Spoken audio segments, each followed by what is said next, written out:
forexbrokers.net, and we move on with this Trading Academy, still on the oscillators part. This time, in the second part of the videos dedicated to oscillators, this time we will look at the MACD and one more oscillator, trying to explain a bit what the concept is. Now, you are already familiar with the MACD because we use this oscillator as part of our trending indicators. If you remember, the idea was to trade in the same direction of the trend, because MACD means moving, or stands for moving average convergence, divergence, and this is one of the most powerful oscillators as well.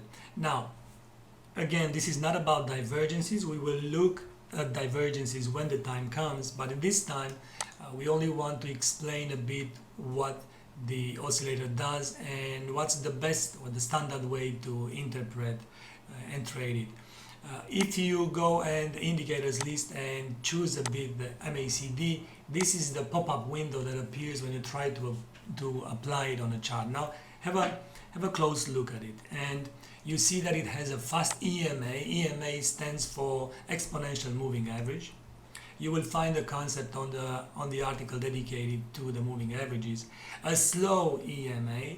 Now the difference between the fast EMA and the slow EMA, it is called the MACD histogram, and the histogram is this gray area that appears either below or above the zero level. So zero is pivotal when trading with the MACD, and this histogram here reflects the crossing between the slow and the fast EMA. So when the fast EMA crosses below the slow EMA, creating already a bearish cross, then at this point the histogram plots a negative values below the zero level.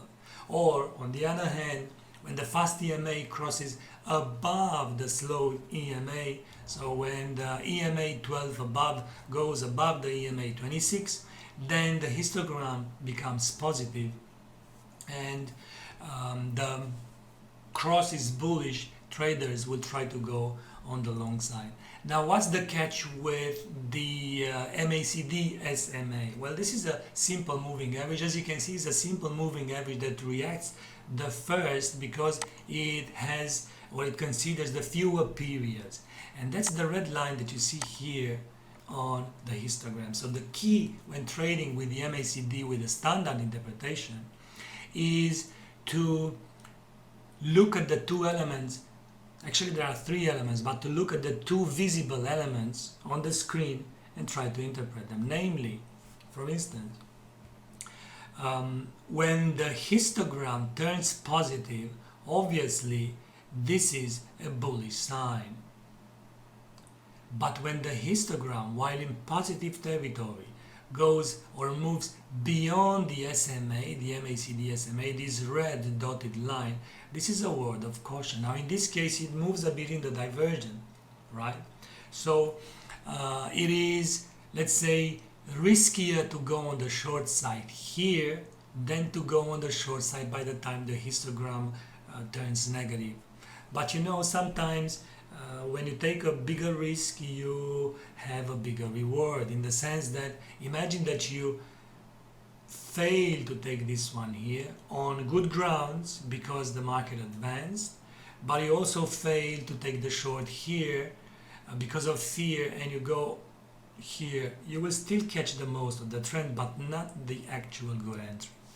And the secret here is to look a bit. Imagine that you go short here by the time that the histogram pushes below the SMA, and as the time passes, the price still moves to the upside and you are a bit squeezed. However, when the histogram pushes still in the positive territory, pushes above the SMA right here with this move, this is a bullish break. So you go on the long side, reverse the trade, and recover the loss. This one here comes below, a very nice pullback, a very nice bearish trend, a very nice pullback on the long side, then again on the short side, and so on and so forth. Moving on is the Awesome Oscillator. This one here, if you go on the Insert, Indicators, Oscillators, and as you can see it doesn't appear here, the Awesome Oscillator, but if you go on the Custom Indicators, this is the oscillator.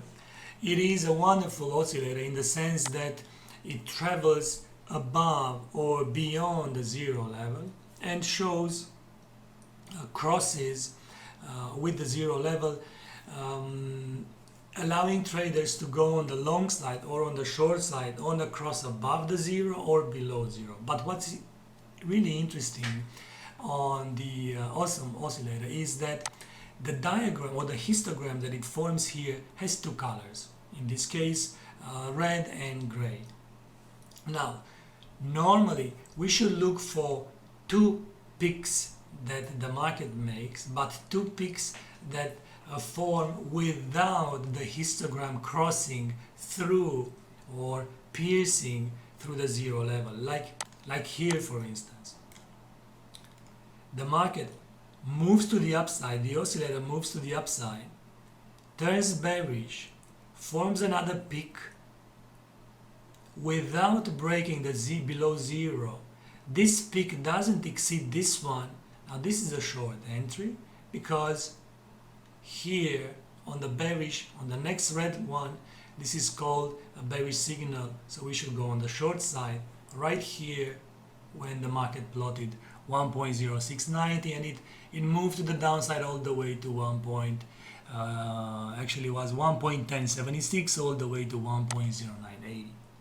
So once again, how to explain this one? You have one peak, the market moves, fails to break above zero, forms another peak without taking these lows. The moment that it forms a gray bar, it is right at the bottom in this case, allowing for a staggering trade, picking up the bottom from what, 1.0931. It went all the way until we saw the first opposite bar, something like 1.1094.